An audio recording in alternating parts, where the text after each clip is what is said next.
Porque no estamos en contra de la educación sexual en la iglesia. Es que esto no es, perdón, esto no es un programa religioso. Sí.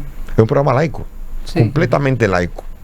No Entonces tiene, pero la iglesia no está en contra de la educación sexual. Lo que pasa es que la educación sexual es un elemento más dentro de lo que tiene que ser una formación integral de todo lo que es la educación sexual efectiva, y que la educación sexual también entra dentro de ella. Pero no educación sexual integral.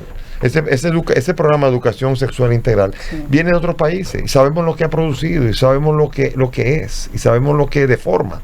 Si no hay un proceso desde el inicio y con la capacidad de saber manejarse. ¿Qué deforma y cuál es el impacto negativo que usted le califica a ese programa de educación sexual? Bueno, no ayuda a la persona que se va, o sea, educa para poder tener una sexualidad satisfactoria. Okay. Pero la sexualidad en el ser humano no lo es todo. Y está integrado a todo lo que es el resto de las relaciones. Yo tengo que meter las relaciones sexuales dentro de la capacidad de relacionarme con todo el mundo y saber distinguir esto de esto, de esto y de esto. Porque si no, después viene lo que se llama el proceso del joven que sabe tener su esposa, sabe tener 4 novias y lo que ha aprendido es a tener un desarrollo de sexo solamente, pero no integrado con un compromiso, tiene que ser todo integral, porque si no después la familia nunca se va a formar. Usted sabe el problema que hay en nuestro país de niños que, o sea, pero no pocos, sí, que tienen hermanos de padre, hermanos de madre, y hermanos no hay capacidad de tener fuera del matrimonio. Esa capacidad porque es para formar una familia, es educar al niño, no solamente para tener sexo, sino para tener una familia. Y dentro de la familia es lógico tener sexo, por Dios, estamos claros, pero parte de la reproducción. Pero tiene que haber esa capacidad de hacer que el ser humano sea capaz de entender lo que es una familia, educar. ¿Cómo podrá ser un educador alguien que no ha sido educado en cómo relacionarse con los demás? ¿Cómo le puede enseñar a su niño a cómo relacionarse con los demás? Considerando la influencia que ejerce el educador en cualquier nivel de la educación, ¿no? En los educandos, es decir, en los estudiantes de cualquier nivel, desde el párvulo hasta el grado universitario. O sea, si el profesor no se identifica con valores que puedan transmitir lo mejor de la sociedad dominicana o de las aspiraciones de la sociedad, es muy difícil que la sociedad pueda avanzar a través de la formación de esa generación. Por eso el desafío es cómo criar un ser humano, cómo desarrollar un ser humano que sea capaz de ser un padre de familia de verdad. No que sea padre de familia al que pelea en la calle, yo soy padre de familia, sino que sea de verdad un padre de familia. Y la madre. Formador. Monseñor. A lo que. Monseñor, la teología. Aquellos fundamentos cristianos de espiritualidad que en un momento en América Latina se convirtieron no solo en atractivo, sino en fuente de educación para un mejor futuro de la gente en todos los sentidos. Hay un momento en que ya fuere con los grupos que postulaban revoluciones, como con aquellos grupos que estimulaban y postulaban algún tipo de educación. La misma iglesia se vio en el camino de orientar en más de una tendencia dentro de sí mismo, pero orientar hacia hacia una educación teológica, que la gente tenía preocupación por llegar al fondo de educarse mejor en la espiritualidad. Yo recuerdo todos esos grupos de juveniles, todos esos grupos cristianos, tenían una preocupación de que más allá de la cotidianidad, llevar a la gente a que caminaran un poco más allá de la individualidad, un poco más allá del egoísmo, y lo hacían con elementos puntuales de teología. Sí, sobre todo específicamente en la doctrina social de la Iglesia. Hay toda una rama dentro de la teología que se llama la doctrina social de la Iglesia, que propugna por el compromiso del cristiano para desarrollar una sociedad mejor. Y todo esto implica un concepto de comunión. Eso de comunión de la se sociedad. Ha perdido con estos tiempos. Sí, porque hay estímulos para el individualismo constantemente y sobre todo para vivir la vida de una manera sin responsabilidad. Miren, los niños están siendo invadidos por el mundo de los artistas urbanos. Sí. Que están haciendo un daño enorme y están educando más, o sea, están influyendo más en los chicos que muchos de los educadores que hacen todo el esfuerzo y se matan y se desgalillan para tratar de formar en valores. Mire, me pasó a mí, estaba por ejemplo en una fiestecita de Navidad con los empleados del obispado de Baní, y yo privadamente que estaba poniendo a Juan Luis Guerra, claro. Pero 3 muchachitos que habían ahí. Estaban sentados así como, y vino uno y me dijo, usted ¿me permite? No puede poner a Ozuna. Yo no sé ni quién, puse a Ozuna, y desde que puse a Ozuna, los 3 muchachitos estaban arriba de mí. Ahí. Y de ahí para adelante comenzaron a poner canciones y se las cantaban todas. Sí. Se las cantaban todas. Y las letras que comenzaron a llegar, yo decía, no, esa no se la puede decir, la sabe, la cantan. Quizás no saben al inicio lo que están diciendo. Por cierto, colocaron a La Perversa ahí en esa. No me acuerdo. No me acuerdo. Pusieron a Yailin, seguro.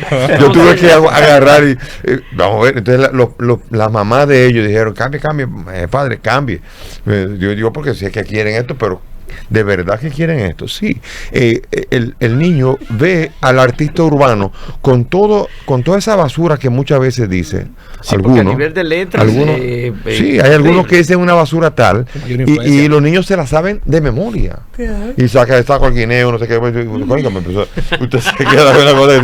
Y es posible. Y es pero, posible señor, que estamos hablando de canciones. Y estamos hablando de niños de 4 años, 5 años. No estamos hablando de jóvenes de 18 años. Pero estamos hablando también de canciones que son reproducidas sin ningún rubor en los sistemas normales, entre comillas, de radiodifusión. Estamos hablando sin ninguna censura, con todas las en la palabras. Televisión, en la radio, usted escucha grosería a niveles espantosos en la radio. Y no hay ningún tipo de censura. Pero es que a la gente no le gusta la censura. A la sociedad está propugnando para que no haya censura. Entonces, doña Zaida Lobatón, ¿no se acuerda? Sí. Doña Zaida Lobatón no permitía que algunos programas o algunas situaciones se dieran pero era vista como una retrasada, sí, como pero una retrógrada, como dicen ahora. Sí, pero estamos hablando de que muchas de estas canciones conducen a una educación en violencia, en sexualidad irresponsable, sí. en agresión. Así mismo. En agresión, pero agresión hasta el lenguaje. Pero de matar incluso. Sí, directamente. Sí. O sea, estamos hablando de una manera que el sicariato lo que pasa ahí. Es que no es extraño que después uno atropelle a un capitán con el carro en una pelea, porque no viene otra cosa que la onda de lo que le han metido a uno, esa violencia que le han metido a uno. ¿Qué hacer? Porque estamos hablando de que quienes tienen responsabilidades en frente a lo que puede ser el destino de una nación y de su gente, están los gobiernos, el Estado, en los gobiernos, están los partidos políticos, está la propia iglesia, está la escuela como parte del Estado, y sin embargo y la familia y la familia, principal institución de la sociedad. La familia tiene un componente ahora de imposibilidad en razón del tema económico y de la desigualdad. El papá y la mamá, en vez de poder propiciar tiempo para educar desde el hogar, tienen que propiciar el mayor tiempo posible para buscar el sustento. Okay, pero ahí viene el punto. Dentro de la educación tiene que haber la capacidad de educar críticamente, enseñar a los niños a criticar, a que ellos sean críticos, que rechacen eso, a que lo rechacen, y hay que educar al niño de que eso conduce a la irresponsabilidad, y si no se educa así, entonces porque ahora con las redes sociales es imposible limitar, censurar, porque usted lo prohíbe en la radio y sale por las redes, por cualquier lado. Ahora no hay manera de detener. O sea, yo no creo que haya posibilidades, ¿no? Digo, usted sabrá más que yo de comunicación. Sí. O sea, el Estado puede, el gobierno, el gobierno puede, y eso puede legislar para controlar. Hay estados que lo han hecho. Y hay estados que lo han hecho. Que incluso Rusia logran que ni Spotify, ni TikTok, ni Facebook, ni Twitter puedan reproducir determinado contenido, porque entienden que ese contenido que era como lo que estábamos hablando, que ese contenido es lesivo para la educación y hasta para la sanidad mental. Sí, pero ¿a quién ponemos para que legisle eso? Ahí viene un problema. Ah, sí, muy grande. Entonces, no, ahí viene. ¿Sabe que han ¿Quién le pone cacabe al gato ahí? Que han aparecido algunos teóricos que hasta justifican lo que pasa en la calle 42 de Capotillo, que usted conoce muy bien. ¿Usted vivió esa experiencia en algún momento? No, no lo del, ¿cómo se llama? ¿Cómo dicen ahora? El dembow. No, hay otro, el último, el dance, ¿cómo se llama? Sí. El muecada, la muecada. Sí. No, porque ahora estamos... esa moriqueta que hacen los muchachitos. Pero es que mira dónde hemos llegado. Sí, es un baile. O sea, que viene de la expresión de lo que es un viaje, un chico que se puso a oler cola, o se puso y comienza a ver lo que sale de esa, y comienza a dar muecas que no son muecas de un payaso, sino mueca de alguien que está bajo dolor, sustancias, y es un menor que está sometido a sustancias. Como si estuviera en un trance. Sí, es terrible. Sí. Y eso está ocurriendo en la 42 de Capotillo, donde no ocurría eso, pero en la época mía lo que había era bachata. Yo en Capotillo oía 18 bachatas al mismo tiempo.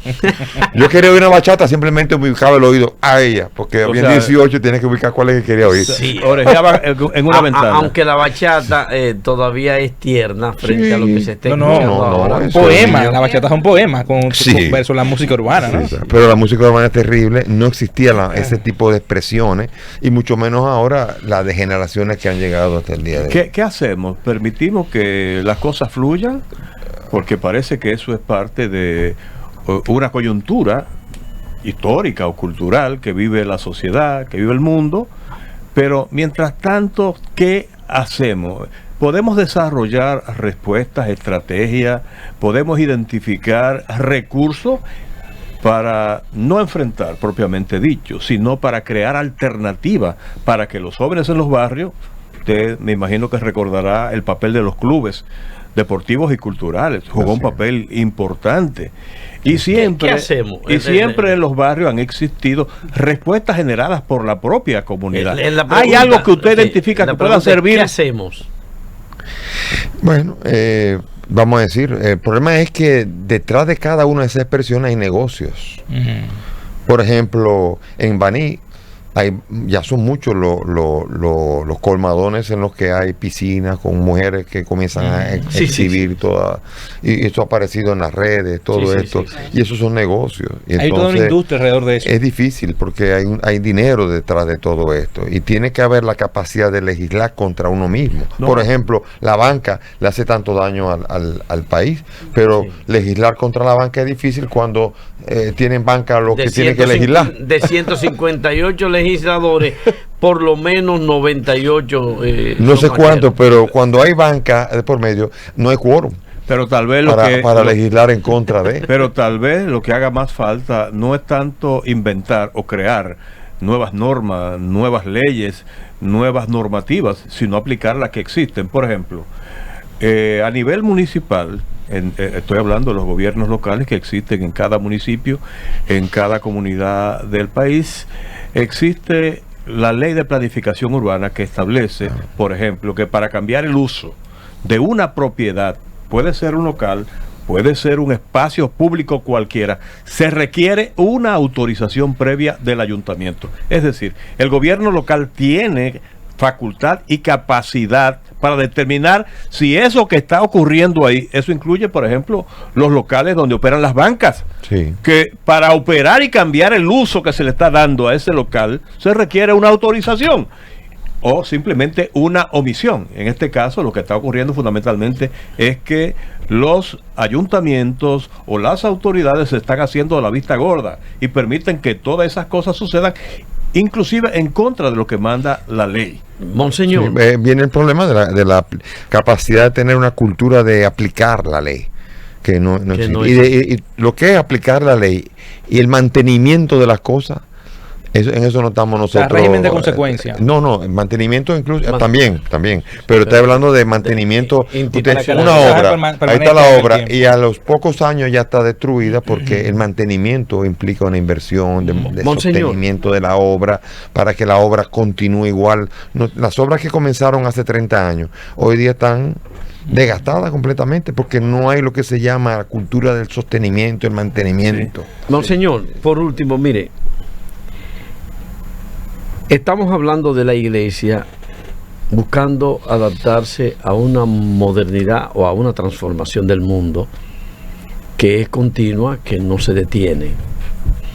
Esa transformación ha obligado a la revisión no de la fe, porque la fe es simple y sencillamente la creencia, sino a los comportamientos de los estamentos institucionales que sostienen la fe, o que sostienen los gobiernos, o que sostienen las economías, o que sostienen los estados. Todo se ha ido transformando.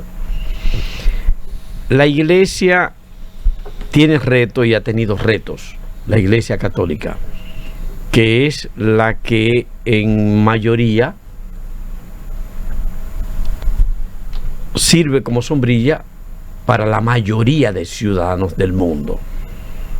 En República Dominicana pueden haber todos los cambios que se pudieran sostener y decir. Puede uno creer o pensar lo que quisiera, pero cuando estábamos preparando el operativo de Semana Santa, a la coletilla de la promoción le pusimos con Dios. Y muchos no lo entendían de los que estaban trabajando en eso mismo, el con Dios. Pero la gente sigue con Dios. Incluso no pasan frente a una iglesia a una hora sin hacer persignarse. Pero no salen de su casa, no salen a un viaje largo, no salen a una aventura de la que fuera sin que vete con Dios o con Dios. Ni que haya una turbulencia en el avión sin que haya un grito a Dios.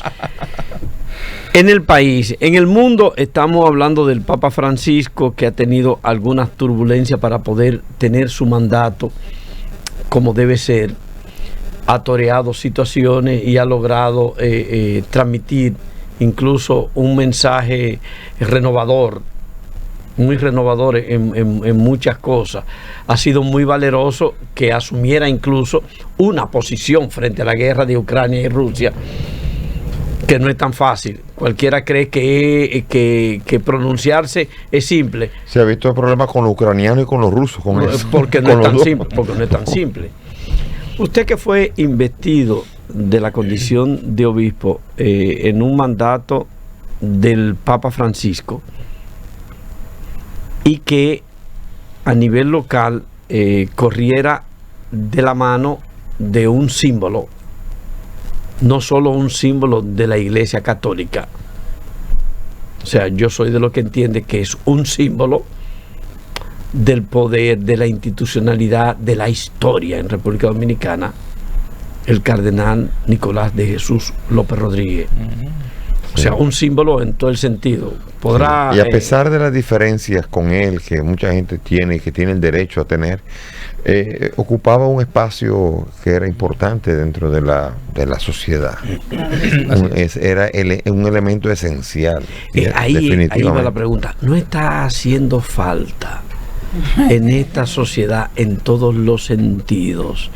Mira, a mí me hicieron esa pregunta hace un tiempo y me metí en un tremendo lío.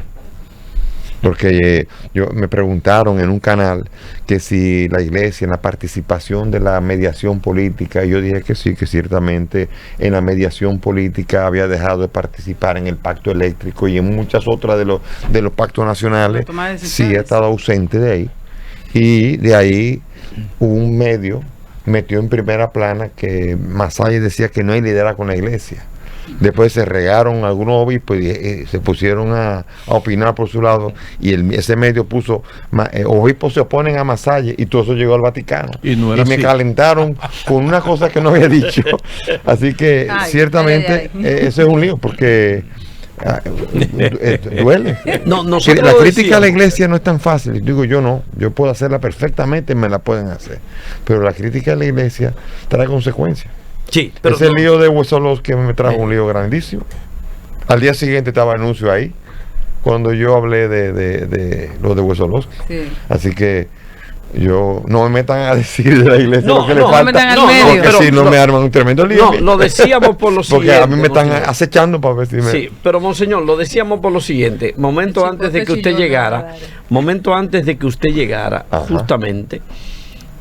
comentábamos fuera del aire, Alfredo García y yo, en el sentido de la necesidad y la urgencia, de la validez que tenía la mediación de figuras de la iglesia en situaciones de carácter social y político. Como Agripino, como el mismo cardenal. Sí. Arnaiz también hizo mucho, sí, señor. A situaciones que se están dando ahora en que no hay nadie que tenga autoridad y ascendencia, no para imponer criterios, ni mucho menos, sino para buscar que se resuelva un problema. Y le mencionamos dos problemas de carácter social.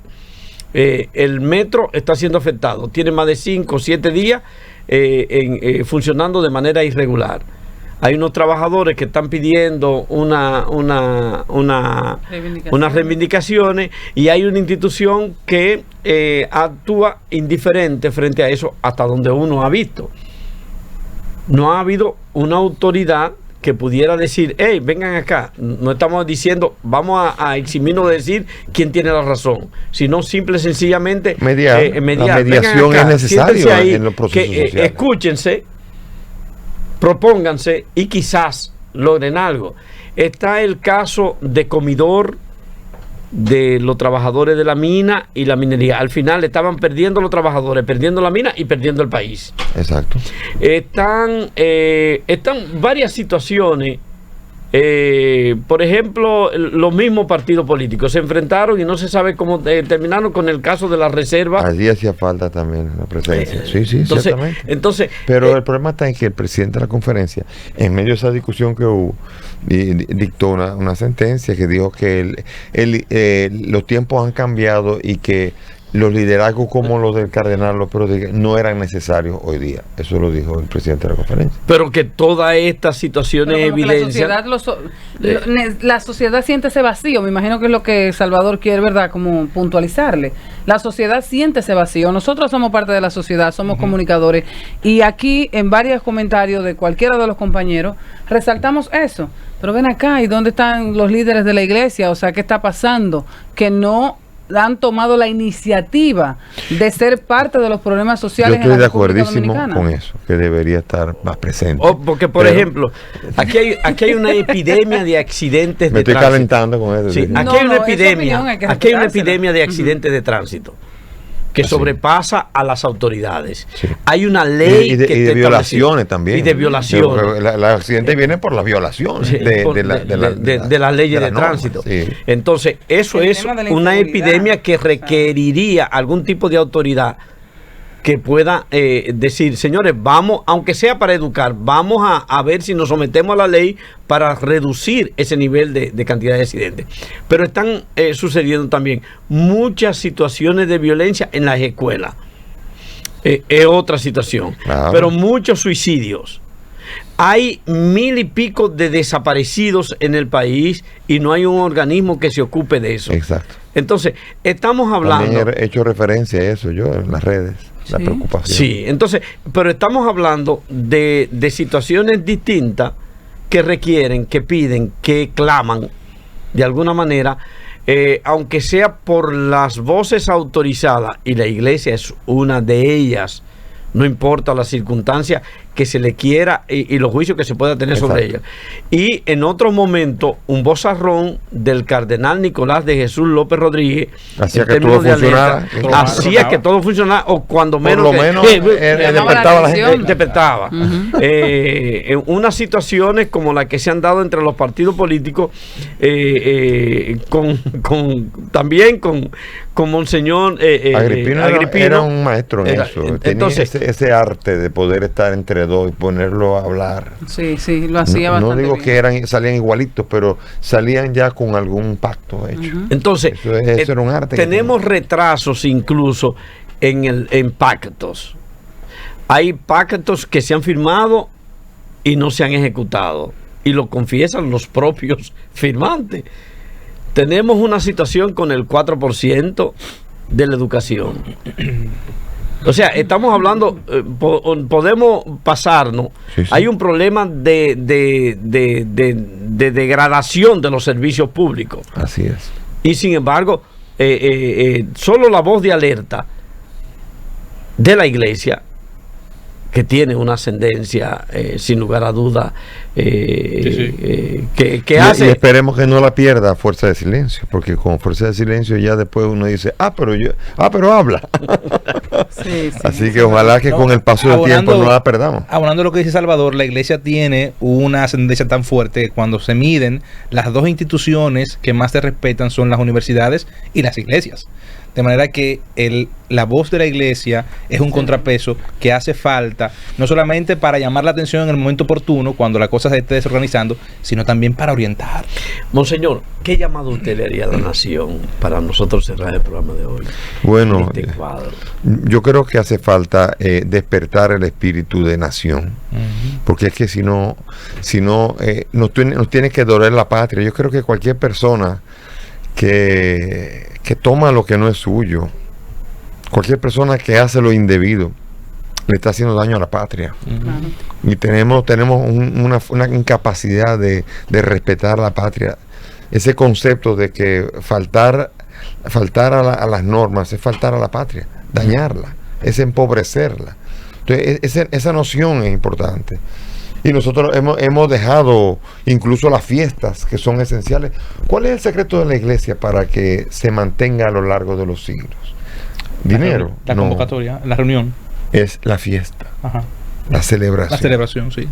¿Por qué? Porque la celebración fortalece la identidad. Y nosotros hemos cambiado el Día de Duarte por un fin de semana largo.